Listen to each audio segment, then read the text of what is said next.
नमस्कार बच्चों, कैसे हैं आप लोग। आशा करते हैं अच्छे से होंगे और आपकी पढ़ाई भी बहुत ही अच्छे से चल रही होगी। बच्चों, आज जो हम लोग लेसन करने वाले हैं वो लेसन है जंगल। और लेसन का शीर्षक जंगल है और लेसन है आपका 13। ठीक है। इस जंगल सबसे पहला तो क्वेश्चन अब ये उठेगा कि ये जंगल कौन सी विधा है। तो ये आपकी कौन सी विधा है बच्चों? ये आपकी कहानी है। ठीक है। अब ये देखिए, ये जंगल किस पर आधारित है। जंगल ये जो है ये पूरा निचोड़, अक्सर में जो मैं आपसे कहती हूँ ये क्या है, ये पूरा निचोड़ है कि प्रस्तुत कहानी में लेखक ने बच्चों में जीव जंतुओं के प्रति संवेदना का सजीव वर्णन किया है। यहाँ कौन है? यहाँ पे लेखक हैं कि लेखिका हैं? यहाँ पे बच्चों लेखिका हैं। और वो जंगल की लेखिका कौन है? जंगल की लेखिका हैं चित्रा मुदगल जी। चित्रा मुदगल जी के बारे में भी हम थोड़ा सा चर्चा करते हैं, लेकिन उसके पहले ये जान लीजिए कि जंगल, ये जो कहानी है बहुत ही इंटरेस्टिंग कहानी है और बहुत ही रुचिकर और मार्मिक कहानी है।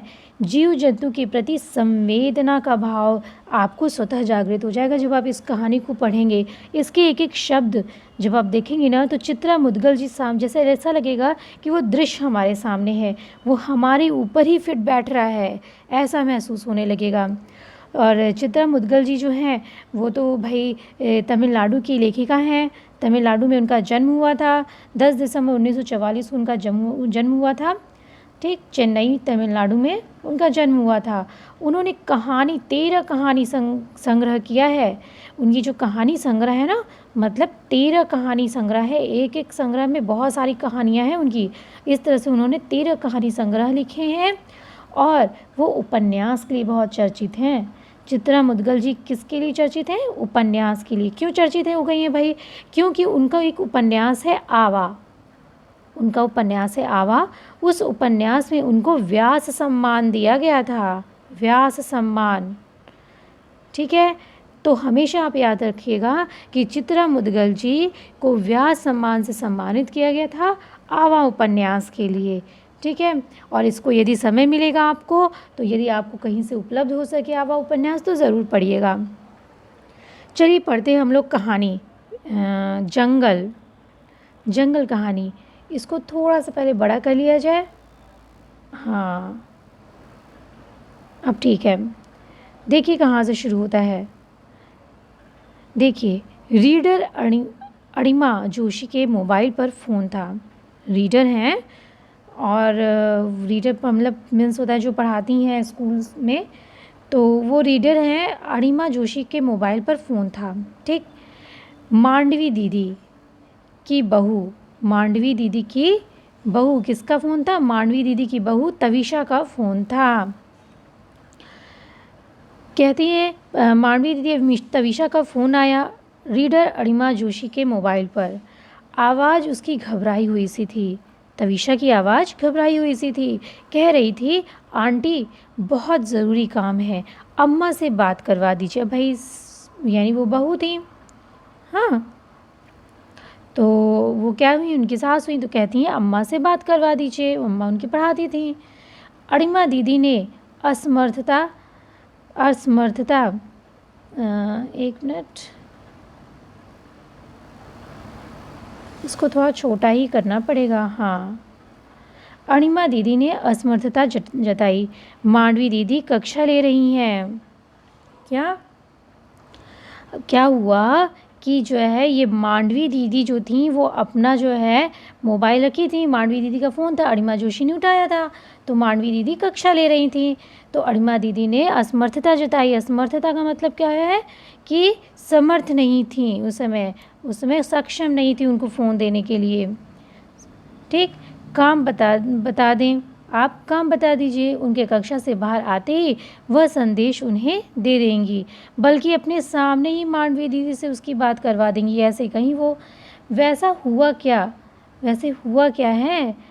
तो कहते हैं वैसे हुआ क्या है, क्यों इतनी घबराई हुई? तविशा बोलती, इतनी घबराई हुई से क्यों हो? घर में सब कुशल मंगल तो है। परेशानी का कारण बताने की बजाय तविशा ने उनसे पुनः आग्रह किया, आंटी अम्मा से बात हो जाती तो अच्छा था। तो अणिमा जोशी को स्वयं उसे टालना बुरा लग रहा था। तो उचित नहीं लगेगा तविषा, तो बताती हैं, उसको समझाती हैं कि उचित नहीं लगेगा, अनुशासन भंग हो जाएगी। सही बात है, जब टीचर क्लास में पढ़ाती हो तो वाकई में जब टीचर क्लास में मग्न होती है ना, तो कोई प्रकार का डिस्टर्बेंस पसंद नहीं करती हैं और फिर उधर दिमाग भी भटक जाता है। तो क्या कहती हैं कि अनुशासन भंग होगा, कक्षा का समय विद्यार्थियों के पढ़ाने का समय है। मुझे बताओ तविषा, मुझे बताने में झिझक कैसी? तो नहीं आंटी, ऐसी बात नहीं है। तविषा के स्वर भर्रा गए। स्वर भर्रा गए मतलब रुआंसा सा मन हो गया। उसका गला भरा, यानी कि रुआंसा मन हो गया। ठीक। तविषा ने बताया, घर में जो जुड़वा खरगोश के बच्चे पाल रखे थे, जुड़वा खरगोश के बच्चे पाल रखे थे, उन्होंने सोनू मोनू उनमें से सोनू मोनू में से सोनू नहीं रहा, यानी कि सोनू एक्सपायर कर गया, नहीं रहा। तो फिर क्या हुआ? हाँ, फिर कहती हैं, अब बच्चों इतने में ही काम चलाना पड़ेगा, शायद आपको दिख रहा होगा, हाँ दिख ही रहा है। तो कहती है उसमें से सोनू नहीं रहा। 10:30 के करीब काम वाली कामला घर से में झाड़ू पोछा करने आई। तो बता रही हैं, अब तविषा अणिमा से बता रही हैं कि 10:30 के करीब काम वाली कमला घर में झाड़ू पोछा करने आई। तो बैठक बुहारते हुए उसकी नज़र सोफ़े के नीचे सो रहे सोनू पर पड़ी। जगाने के लिए उसने सोनू को हिलाया ताकि सोफ़े के नीचे वो ठीक से सफाई कर सके। उसके जगाने की सोनू पर कोई प्रतिक्रिया नहीं हुई। वह बुदबुदाई। अक्सर ही सोनू ऐसा करता होगा, जाके बैठ जाता होगा, घर का परिचित हो गया ना, तो जानवरों में बहुत समझ होती है। तो वो जब परिचित हो जाता है तो ऐसे ही उस अटखेलियाँ करना, शैतानी करना करता होगा। तो वो क्या की, वो बुदबुदाई, कैसे घोड़े बेचकर सो रहा है शैतान। अब की उसने उसे लगभग झकझोरा, काम वाली ने उसको झकझोरा, बल्कि उसकी टांग पकड़कर उसे सोफे के नीचे से बाहर घसीट लिया। सोनू मोनू की चौकड़ियाँ अब वो बता रहा है कि क्या होता था पहले, क्यों खींचा उसको टांग पकड़ के, क्योंकि सोनू मोनू की जो खरगोश के जोड़े थे उनकी चौकड़ियाँ छुपा वाला साफ सफाई के काम में कम नहीं खिंचाती उसे। मतलब इस तरह से करते थे तो साफ सफाई के काम में उसको खिंचलाहट हुआ करती थी। घर में कौन पीयूष कम बिखराहट करता था, बिखराहट करता, मतलब कि काम वाली ऐसे बुदबुदा रही है कि जो है ये लोग इतनी साफ छुपा छुपी और चौकड़ियाँ करते हैं। क्या घर में पीयूष, छोटा सा बच्चा था पीयूष, यानी तविषा का जो बच्चा था, वो कम बिखराहट करता था, जो ये सारे के सारे आ गए। कहने का मतलब ये है ना, जो इनकी कमी थी। मगर सोनू की देह में कोई हरकत नहीं हुई। उसे लगा था बाहर खींचते ही वह उसकी पकड़ से छूट एक कदम से दौड़ लेगा। ठीक। तो कमला ने चीख कर तविषा को पुकारा, छोटी बीजी। क्या पुकारा? छोटी बीजी। मतलब जब इतना हरकत ही नहीं किया, कोई एक्शन ही नहीं हुआ उसके में, तब उसने तविषा को पुकारा। तविषा अचेत सोनू को देख घबरा गई। उसने सोनू की पेट को सहलाया, पुचकारा। उसने कान खींचकर छेड़ा। कान खींचना सोनू को बड़ा नागवार गुजरता था। मतलब उसको अच्छा नहीं लगता था। ठीक। तो फिर क्या हुआ? उसको अच्छा नहीं लगता था, नागवार गुजरता था। अपनी रिस जाहिर करते हुए वह बड़ी देर तक उनसे दूर दूर बना रहता था। मतलब कोई कान खींच ले तो उसको इतना बुरा लगता था। रिस मतलब गुस्सा, क्रोध। शब्दों को भी ध्यान रखते हुए चलिए। रिस जाहिर करने के लिए, अपने क्रोध को जताने के लिए, अपने गुस्से को जाहिर करने के लिए वो बड़ी देर तक दूर दूर बना रहता था, किसी से बात नहीं करता था। सोनू, यदि कोई उसके कान खींच ले तो वो कान भी खींची तो भी कोई हरकत नहीं हुई। पुचकाने पर भी गोदी में न आता था। मगर इस बार न सोनू ने अपनी रिस प्रकट की और न उससे दूर भागा। गोदी में उठाया तो उसकी रेशमी सी देह से तात्पर्य मुलायम, सॉफ्ट हाथों में रेशमी सी उसकी देह, सॉफ्ट उसकी देह, हाथों में टूटी कपाल सी झूल गई, टूटी कोमपल सी झूल गई। ठीक है, मतलब नाजुक पंखुड़ियों की भांति क्या हुई, झूल गई। तो फिर क्या हुआ, तो जाहिर सी बात है घबराहट तो होगी ही। फिर क्या हुआ भाई, उसकी समझ में नहीं आ रहा था कि वह क्या करे। आसपास जानवरों का कोई डॉक्टर भी नहीं है। बी ब्लॉक की श्रेया ने अपने यहाँ कुत्ता पाल रखा है। इंटरकॉम से उसने श्रेया से, मतलब मोबाइल से उसने श्रेया से बात करनी चाहिए। संयोग से श्रेया घर पर नहीं थी। ठीक, तो मतलब एक श्रेया उसकी दोस्त होगी, तो उसने जो है इंटरकॉम से यानी कि इंटरनेट से कॉल करके बात करना चाह रही, श्रेया घर पर थी नहीं। तब तविशा ने क्या किया, तविशा ये सारी कहानी बता रही है। तो नौकर को जानवरों के डॉक्टर के विषय में कोई जानकारी भी नहीं थी। तो फिर क्या हुआ, वह नया ही उनके घर पर लगा है। नौकर जो है नया उनके घर पर लगा था, तो उसको भी कोई जानकारी नहीं थी। अपनी समझ में उसने बच्चों के डॉक्टर को घर बुलाकर सोनू को दिखाया। तो फिर क्या कि कोई जानवर के डॉक्टर मिले नहीं, तो फिर उसने बच्चों के डॉक्टर को ही बुलाया और सोनू को दिखाई। तो डॉक्टर ने देखते ही कह दिया, प्राण नहीं अब सोनू में। डॉक्टर ने देखते ही क्या कहा, प्राण नहीं अब सोनू में। हो सकता है इसे किसी जहरीले कीड़े ने काट लिया हो। बिल्ली तो नहीं आती घर में, नीचे गार्डन में घुमाने तो नहीं ले गए थे, ये डॉक्टर ने कहा। आंटी आप अम्मा को जल्दी से जल्दी घर भेज दें, तविशा बोलती है। इतना सारा वो अनिमा को बताएं। फिर कहती है, आंटी आप अम्मा को जल्दी घर में भेज दें, घंटे भर में प्ले स्कूल से पीयूष घर आ जाएगा।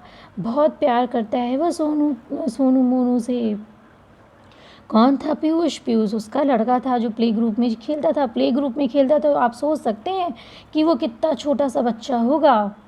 2-2.5 साल का बच्चा होगा, जो वो प्ले ग्रुप में खेलता था। तो फिर क्या हुआ कि उसे समझाना संभालना मुश्किल हो जाएगा। मोनू भी भौचक सा सोनू की निस्बत बड़ी देह को इर्द गिर्द मंडरा रहा था। मोनू कौन? एक खरगोश का बच्चा बचा था ना, वो उसके इर्द गिर्द मंडरा रहा था। और इर्द गिर्द मतलब इधर उधर, इर्द गिर्द से क्या मतलब है, इधर उधर। मांडवी दी घर पहुंची तो बैठक में काली बदली ठिठकी सी तनी हुई थी।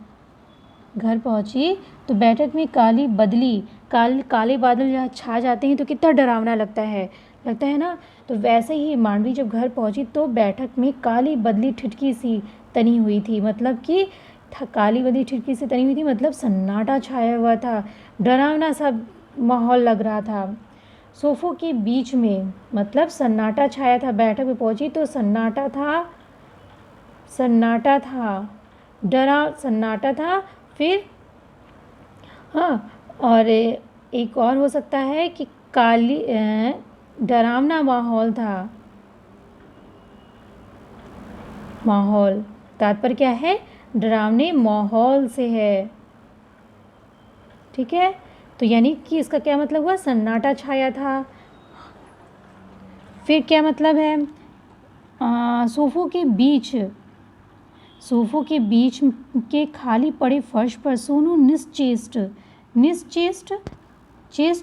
चेष्टा मतलब क्या होता है, चेष्टा मतलब होता है स्फूर्ति से कार्य करना, और निश्चेष्ट मतलब बिना चेष्टा के, बिना स्फूर्ति के, स्फूर्ति रहित। निश्चेष्ट मतलब स्फूर्ति रहित, स्फूर्ति रहित। ठीक, स्फूर्ति रहित पड़ा हुआ था। झुकी तो पाया, जब वो मांडवी झुकी तो पाया आँख ठहरी हुई थी उसकी, मतलब आँख ठहर गई थी। जो पुतलियाँ इधर उधर करती हैं ना, वो नहीं हो रही थी, वो आँख ठहरी हुई थी, मानो नींद में आंखें खुली रह गई हों। पीयूष उसी के निकट गुमसुम बैठा हुआ था, और पीयूष भी आ चुका था, वो भी गुमसुम बैठा हुआ था। मोनू सोनू की परिक्रमा सा करता कभी दाएं ठिठक उसे गौर से ताकने लगता। कह रही है पूरा दृश्य दिखा रहा है उस समय जब मांडवी घर पर आई तो क्या क्या हो रहा था। पीयूष उसके पास गुमसुम सा बैठा हुआ था। गुमसुम सा यानी चुपचाप। गुमसुम से तात्पर्य क्या है कि चुपचाप बैठा हुआ था। मोनू सोनू की परिक्रमा सा करता, कभी दाएं ठिठक उसे गौर से ताकने लगता तो कभी दाएं से ताकता तो कभी बाएं से ताकता। क्यों नहीं सोनू इधर उधर घूम रहा है, क्यों नहीं मेरे पास आ रहा है। इस वजह से मोनू क्या करता, उसकी परिक्रमा करता। परिक्रमा करता मतलब चारों ओर घूमना। परिक्रमा का मतलब होता है चारों ओर घूमना, ठीक। तो कभी मुंह उठाकर पीयूष की ओर देखता। मोनू जो है, वो जो खरगोश था, वो मुंह उठा के पीयूष की ओर देखता। उससे पूछने की मुद्रा में, भैया ये सोनू उठकर हमारे साथ खेलता क्यों नहीं। मतलब ऐसा लग रहा था कि मोनू पूछ रहा है कि सोनू उठकर मेरे साथ खेलता क्यों नहीं। मुद्रा में मतलब होता है कि आपकी उस पॉस्चर में, इंग्लिश में कहते हैं पॉस्चर, हिंदी में कहते हैं मुद्रा। मतलब उस अवस्था में, ठीक, स्थिति में, अवस्था में। यहाँ पे आप स्थिति का इस्तेमाल करिए। उस स्थिति में या फिर अवस्था में, पूछने की अवस्था में था, पूछने की स्थिति में था। जैसे लग रहा था कि वो कह रहा हो कि भैया सोनू उठकर हमारे साथ खेलता क्यों नहीं। पीयूष की स्तब्धता तोड़ना। पीयूष की स्तब्धता मतलब क्या मतलब है बच्चों, वो इतना हद से ज़्यादा वो क्या हो गया कि इस तरह से वो उसमें लीन हो गया, स्तब्ध हो। उसकी स्तब्धता मतलब कि वहाँ पे वो एकदम लीन हो जाना। यहाँ पे आप कह सकते हैं लीन होना। पीयूष की जो एकदम लीन हो गया, उसमें स्तब्ध हो गया। एक टक किसी को देखना, जब हम आश्चर्यचकित हो जाते हैं कि या एक टक देखने लगते हैं किसी को, उसी में क्या हो जाते हैं, एक टक देखते रह जाते हैं ना, उसमें लीन हो जाते हैं। आश्चर्य से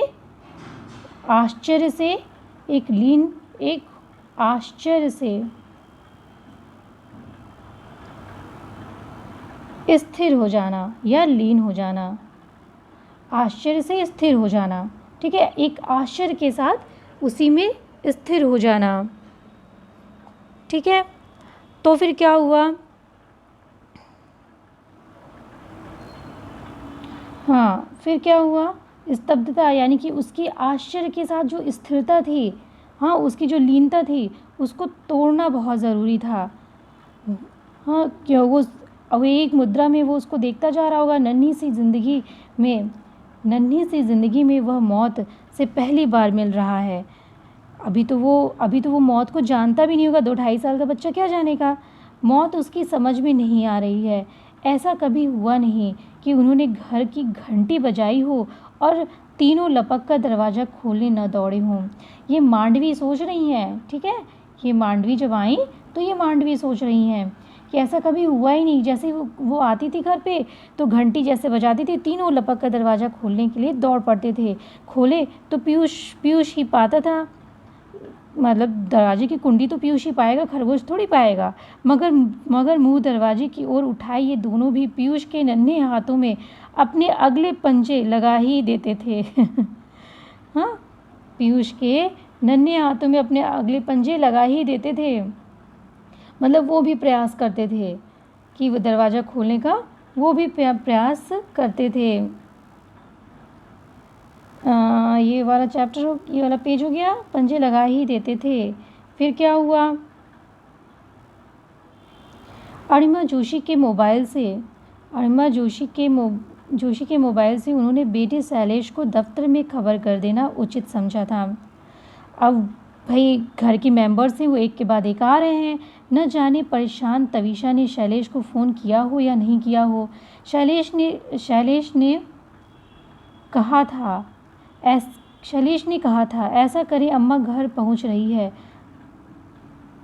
शैलेश ने कहा था ऐसा करें, अम्मा घर पहुंच रही हैं। आप नीचे सोसाइटी में चौकीदार को कह दें 2:30-3 से पहले जमादारों का काम निपटता नहीं।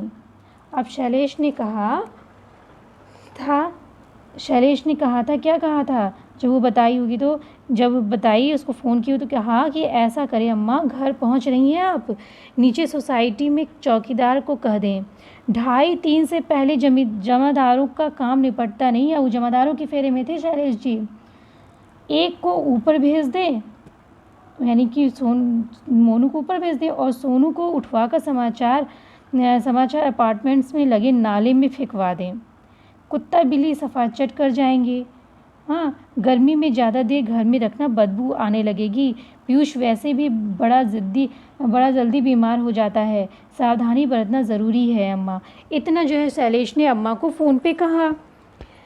और अम्मा बेहतर है, और कहते हैं कि और अम्मा बेहतर है यह काम पीयूष के प्ले स्कूल से लौटने के पहले ही हो जाए। अब यानी कि बात जब की होंगी तब तो उसको पता नहीं होगा शैलेश को कि पीयूष आ चुका है। उसने कोमल मन मस्तिष्क पर बुरा असर पड़ेगा पीयूष के। तो बहुत सवाल करता है पीयूष, जवाब देते नहीं बन पड़ेगा। उन्होंने शैलेश से स्पष्ट कह दिया था। छुट्टी लेकर वह फ़ौरन घर पहुँचे। उनके घर पहुँचने तक पीयूष घर पहुँच चुका होगा। अपनी घड़ी पर निगाह डाल ले वह नाले में वह सोनू को, हाँ, तो कहते हैं कि उन्होंने शैलेश को स्पष्ट कह दिया, मतलब जो थी मांडवी जी कह दी शैलेश को कि छुट्टी लेकर वो फ़ौरन घर पहुँचो, मतलब बकवाद ना करो, छुट्टी लेकर घर पहुँचो। उनके घर पहुँचने तक पीयूष घर पहुँच चुका होगा। अपनी घड़ी पर, वो कहती हैं वो रास्ते में ही फ़ोन कर दिए होंगे शैलेश को। हाँ, तो रास्ते में ही बात हो रही होगी, तो वही बात हो रही है कि जब वो घर पहुँचेंगे तो शैलेश पहुँच जाएगा। अपनी घड़ी पर निगाह डाल ले वह नाले में, वह सोनू को हरगिज़ नहीं फेंकवा सकती हैं। हरगिज़ नहीं मतलब कभी नहीं। पीयूष सोनू को बहुत प्यार करता है। स्थिति से तात्पर्य है कि उस परिस्थिति से भागने की बजाय उसका सामना करना ही बेहतर है। सोनू को घर में न पाकर उसके अबोध मन के जिन सवालों से पूरे घर को टकराना होगा, उसे संभालना कठिन होगा। तो वो शैलेश को रास्ते में ही समझा देती हैं कि ऐसा नहीं हो सकता है। यदि सोनू पीयूष घर में नहीं पहुंचा और सोनू को हम इधर उधर कर देंगे तो आगे सवाल नहीं करेगा। तो इससे अच्छा है कि स्थिति को समझा जाए और सोनू को ही समझाना बेस्ट है। तो फिर क्या हुआ कि हाँ, और क्या कहती हैं कि जिन सवालों से पूरे घर को टकराना होगा, उसे संभालना कठिन होगा। जमादार को घर पहुंचते ही खबर कर देंगी। उनकी इच्छा है घर के बच्चे की तरह सोनू का अंतिम संस्कार किया जाए। आसपास ही कहीं जमादार से मिट्टी खुदवाकर उसे ज़मीन में गाड़ दिया जाए। ऐसा ये मांडवी जी सोची थी। फिर क्या होता है, बेटी शैलेश को उनकी बात सुसंगत लगी। तब जब माँ ने कहा तब बात सुसंगत लगी, अच्छी लगी। सुसंगत लगी मतलब ठीक लगी, अच्छी लगी, उनके मुताबिक लगी। पर उसे मालूम है कि अम्मा से बहस एक सीमा तक ही खींच सकते हैं, यानी जवाब सवाल एक सीमा तक ही हो सकता है, अंत में उसको हारना ही पड़ेगा। तब तो और नहीं, जब वे किसी बात को लेकर निर्णय ले चुकी होती हैं तब तो बिल्कुल नहीं उनसे बहस की जा सकती। पहुंचता हूँ, शैलेश ने कहा ठीक है, अभी मैं पहुंचता हूँ। उन्होंने पीयूष को समझा दिया था, तुम्हारे सोनू को ज़मीन में गाड़ने ले जा रहे हैं, ठीक। तो जो है उन्होंने पीयूष को समझाया। अब यदि मांडवी जी न आई होती तो कितनी समझदारी से वो काम कर रही हैं। उन्होंने सोनू को समझाया, और जानते हो किसी चीज़ से भागना से अच्छा है कि उन्होंने बच्चे को समझाया कि तुम्हारे सोनू को ज़मीन में गाड़ने ले जा रहे हैं। तुम्हारे पापा, नन्हे बच्चों की मौत होती है तो उन्हें ज़मीन में गाड़ दिया जाता है ताकि बच्चे कहीं और जन्म ले सकें ना। ज़मीन से बच्चा पेड़ की भांति नहीं उगता। तो पूछा होगा क्वेश्चन, तो कहती जब ज़मीन से बच्चा पेड़ की भांति नहीं उगता पगले, वहाँ से किसी माँ के पेट में पहुँच जाता है। अब बच्चे को समझा रही हैं तो कैसे समझाएंगे, ऐसे ही तो, वहाँ से किसी माँ के पेट में पहुँच जाता है। 9 महीने उस माँ के पेट में रहता है और फिर दूसरे बच्चे के रूप में जन्म ले लेता है। तुम मोनू के पास ही रहो, तुम्हें मोनू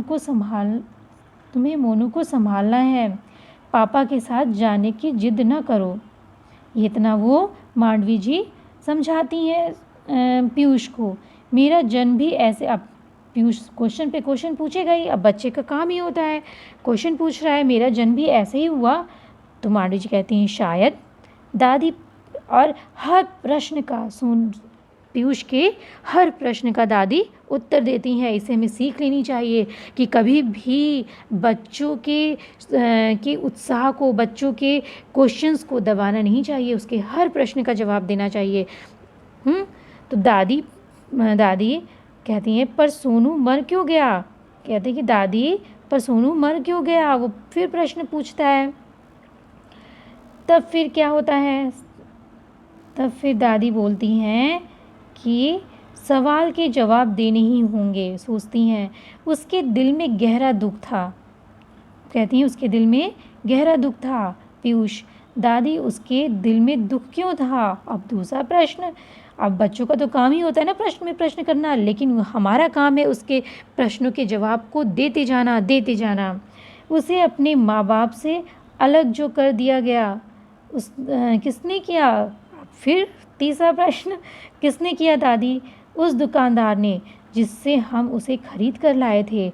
दुकानदार पशु पक्षियों को बेचता है ना। उसने कुछ लोगों से कह रखा है वे जंगल में घात लगाकर घूमे, मौका मिलते ही नन्हे पशु पक्षियों को अपने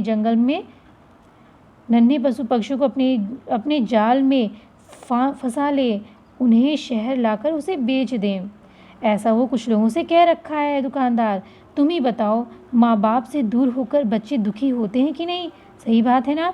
यदि कोई बच्चा माँ बाप से दूर हो जाए तो दुखी तो होगा ही। होते हैं दादी। मम्मी 4 दिन के लिए मुझे छोड़कर नानू के पास मुंबई गई थी तो मुझे भी बहुत दुख हुआ था। फिर क्या होता है, फिर होता है कि तविशा और शैलेश के संग महरौली शैलेश के मित्र के बच्चे के जन्मदिन पर गया था। बता रही कि कैसे जो है अब ये सिचुएशन बताया जा रहा है कि कैसे वो जो है सोनू मोनू घर आए। तो तविशा और शैलेश के संग महरौली शैलेश के मित्र के साथ के बच्चे के जन्मदिन पर पीयूष उन लोगों के बंगले के गया था। तो फिर क्या हुआ, पीयूष उन लोगों के बंगले के पीछे हिस्से में पशु पक्षियों का छोटा सा सुंदर बगीचा बना रखा था। ठीक, और मतलब जहाँ गया था वहीं पे छोटा सा बगीचा बना रखा था पशु पक्षियों का। तभी से जो है पीयूष को बहुत बड़ी इच्छा हुई होगी। अब जहाँ से बच्चे देखेंगे तभी से तो इच्छा जागृत होगी। तो मझोले नीम के पेड़ की डाल पर तोते का पिंजरा लटका रखा था। जालीदार बड़े से बाकड़े में उन्होंने खरगोश पाल रखे थे। अब वहीं पीयूष ने खरगोश और तोते देखे थे। एक अन्य जालीदार बाकड़े में किस्म किस्म की रंग बिरंगी फुदकती चिड़ियाँ और नन्हे से पोखर में कछुए। पीयूष को खरगोश और तोता इतने भा गए कि घर आकर उसने जिद पकड़ ली उसे भी घर में खरगोश और तोता चाहिए। और तविशा और शैलेश ने बहुत समझाया, फ्लैट में पशु पक्षी पालना कठिन है, कहाँ रखेंगे उन्हें। मतलब वहाँ देख करके आया था पीयूष, तो अब उसे भी इच्छा जागी तो वहाँ पूरे पशु पक्षी हैं, उसे भी तोता और खरगोश पालना है। तब सारे लोग उसको समझाए, तविशा शैलेश सब समझाए कि कहाँ रखेंगे भाई उसको। तो अब पीयूष भी दादी का भाई पोता है तो उसने भी जिद ठान ली कि बालकनी में। पीयूष ने जगह ढूंढ ली, तुरंत जगह भी ढूंढ ली बालकनी में। तविशा ने उसकी बात काट उसे बहलाना चाहा। पूरे दिन खरगोश बाकड़े में नहीं बंद रह सकता। बाकड़े मतलब जाली में, उसको क्या, पिंजरे में। ठीक, से तात्पर्य क्या है, पिंजरे में। तो उन्हें कुछ समय के लिए खुला छोड़ना होगा। छोटे से घर में वे भागा दौड़ी करेंगे, उनकी देखभाल कौन करेगा। तो छटाक से कहता है दादी करेंगी। अब बच्चे जो होते हैं ना घर में, वो दादा दादी नाना नानी बहुत चाहते हैं तो क्या कहते हैं, दादी करेंगी। दादी पढ़ाने कॉलेज जाएंगी कि उनके पीछे कौन करेगा। स्कूल से आकर मैं कर लूँगा। सारा घर हंस पड़ा। छोटे बच्चे भी कैसे होते हैं, ऐसे ही तो हर प्रश्न का उत्तर भी देना जानते हैं और प्रश्न का प्रश्न पूछना भी जानते हैं। चलिए नेक्स्ट देखते हैं। नेक्स्ट क्या है कि सब लोग तब और चकित रह गए जब पीयूष ने दादी को पटाने की कोशिश की मतलब उनको बहलाने की कोशिश की, उनको मनाने की कोशिश की। दादी उसके जन्मदिन पर कोई ना कोई उपहार ज़रूर देती थी, तो क्यों ना इस बार वे उस खरगोश और तोता लाकर दे दे, ऐसा मांग ले। दादी हंसी। जन्मदिन तो पीयूष का आकर चला गया, अब जब आएगा तब देखा जाएगा। हाँ, तो जन्मदिन तो आके चला गया था, तो पीयूष जब कहा होगा तो दादी हंस पड़ी। लेकिन पीयूष पर किसी के तर्क का कोई असर नहीं हुआ। अब वो जब जिद ठान लिया तो ठान लिया। उसका हट मतलब जिद नहीं टला तो न टला। निरुत्तर मतलब बिना उत्तर के दादी। निरुत्तर मतलब कि उत्तर समझ में ना आए, ऐसा उत्तर देने लायक न रह सके, ऐसे को बोलते निरुत्तर दादी उसे लेकर लाजपत नगर चिड़ियों की दुकान पर गई। तोता और खरगोश में से उन्होंने पीयूष को कोई एक चीज़ चुनने के लिए कहा। पीयूष ने खरगोश का जोड़ा पसंद किया, तत्काल उसका नामकरण भी कर दिया। तुरंत अब एक चीज़ चुनना था तो ले लिया, तो 2 ही खरगोश का जोड़ा, और उसका नामकरण भी कर दिया तुरंत ही, सोनू मोनू के साथ उनका घर भी खरीदा गया, यानी जालीदार बड़ा सा बांकड़ा यानी पिंजड़ा। उस सांझ सोसाइटी के उसके सारे हमजोली मतलब दोस्त बड़ी देर तक बालकनी में डटे खरगोश को देखते सहराते रहे और पीयूष के भाग से ईर्ष्या करते रहे।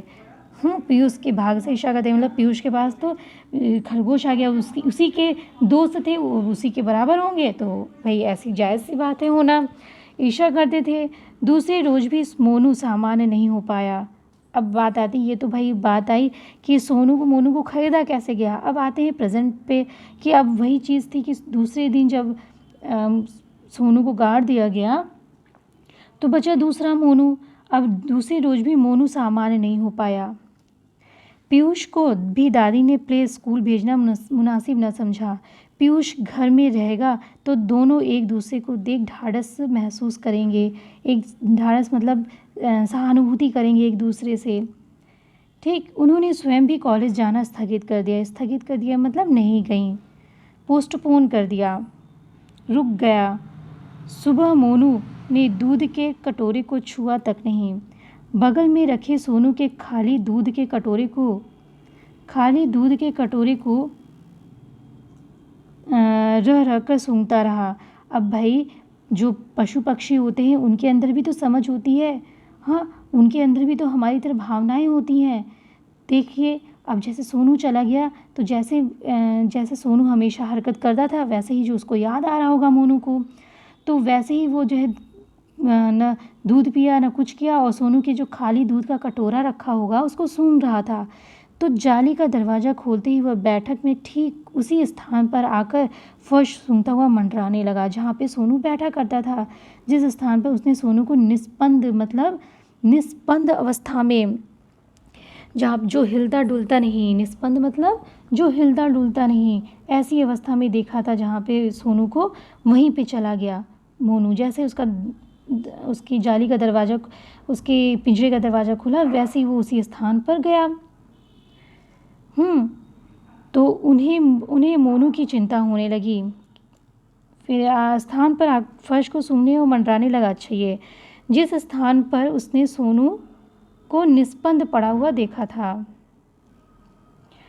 उन्हें मोनू की चिंता होने लगी। पीयूष ने तो फिर भी दादी के मनाने पर कुछ खा पी लिया, लेकिन मोनू तो जो है उसी तरह से मंडरा रहा है, कुछ खा पी भी नहीं रहा है। हाँ, तो तविशा अपराधबोध सी भरी हुई थी। अब तविशा अपराधबोध सी क्यों भरी हुई थी, पता है क्यों? अब आगे देखिए पता चल जाएगा। मांडवी दी से उसने अपना संशय बांटा। संशय मतलब जो उसका जो संदेह था वो बांटा। चावल की टंकी में घुन हो रहे थे। चावल की टंकी में क्या हो रहे थे? घुन हो रहे थे। उस सुबह उसने घुन मारने के लिए डाबर की पारा जानते हैं क्या होता है? जहर होता है। पारा में ऊपर ही लिखा होता है कि इसे बच्चों से और सब चीज़ों से दूर रखें। पारे की गोलियों की शीशी खोली थी चावल में डालने के लिए, उससे घुन वगैरह सारे कुछ मर जाते हैं। शीशी का ढक्कन मरोड़कर जैसे ही उसने ढक्कन खोलना चाहा, कुछ गोलियां छिटककर दूर जा गिरी। ठीक पारे की गोलियां जो है दूर जा गिरी थीं। गोलियां बटोर उसने टंकी में डाल दी। फिर भी उसे शक है कि एक आध गोली आने कोने में छूट गई होगी। और दादी, हाँ पीयूष, इस तरह से समझ में आया कि आखिर सोनू की जान कैसे गई। वो पारे से गई। पारा बहुत ही खतरनाक होता है, जहर होता है। हाँ, जो चावल की उसमें डाल देते हैं लोग अक्सर, लेकिन घरों में लोग क्या करते हैं, चावल में घुन ना पड़े वगैरह ना हो, तो इस वजह से नीम की पत्ती है जो कसेली और प्याज की पत्तियाँ वगैरह डाल देते हैं, ताकि वो जो है ये सारी चीज़ों को अवॉइड करते हैं। पारा है वगैरह अवॉइड करते हैं ताकि घर में बहुत सारे लोग रहते हैं। हाँ, तो कहीं कभी भी कोई ऐसा हादसा ना हो जाए, इस वजह से उसको पारे को नहीं डाला जाता है। नीम की पत्तियाँ हैं और उनकी डंठल है, हाँ ये सब डालते हैं। तो भाई अब वही हुआ। तो फिर क्या कहती हैं दादी? तो हाँ पीयूष बोलता होगा दादी। दादी कहती है, मोनू मेरे साथ खेलता क्यों नहीं? तो कहती, बेटा सोनू जो उससे बिछुड़ गया है वह दुखी है। दोनों को एक दूसरे के साथ रहने की आदत पड़ गई थी ना, इस वजह से सोनू तुम्हारे साथ नहीं खेल रहा है। तो फिर क्या कहता है, मुझे भी तो सोनू के जाने का दुख है दादी, क्या हम दोनों भी मर जाएंगे? तो अब दादी समझाई रहती है कि दुख के कारण ही मर गया है सोनू। तो अब कहती है कि मुझे भी सोनू के जाने का दुख है और मोनू को भी दुख है, तो क्या हम दोनों मर जाएंगे? कैसा प्रश्न पूछा उसने। अब फिर क्या कहती है, मांडवी दी ने तड़प कर पीयूष के मुंह पर हाथ रख दिया। भाई ऐसा अपशगुन डांटा, ऐसा अपशगुन। अपशगुन क्या होता है? बुरा शगुन, मतलब बुरा कहना। अपशगुन मतलब बुरा। बोल क्यों बोल रहे हो? पीयूष ने प्रतिवाद किया। प्रतिवाद का मतलब उनके जो प्रश्न पूछे उसका उत्तर दिया। आपने ही तो कहा था दादी, सोनू दुख से मर गया। कहा था उसे अपने माँ बाप से बिछुड़ने का दुख था। जंगल उसका घर है, जंगल में उसके माँ बाप हैं। तुम तो अपने माँ बाप के पास हो। तो दादी समझाती हैं कि कहा था क्योंकि वो तो जंगल में उसका घर है, उसके माँ बाप जंगल में है, लेकिन तुम तो अपने माँ बाप के पास हो। तो कहते, दादी हम मोनू को उसके माँ बाप से अलग रखेंगे तो वो भी मर जाएगा दुख से। तो मांडवी निरुत्तर हो जाती है।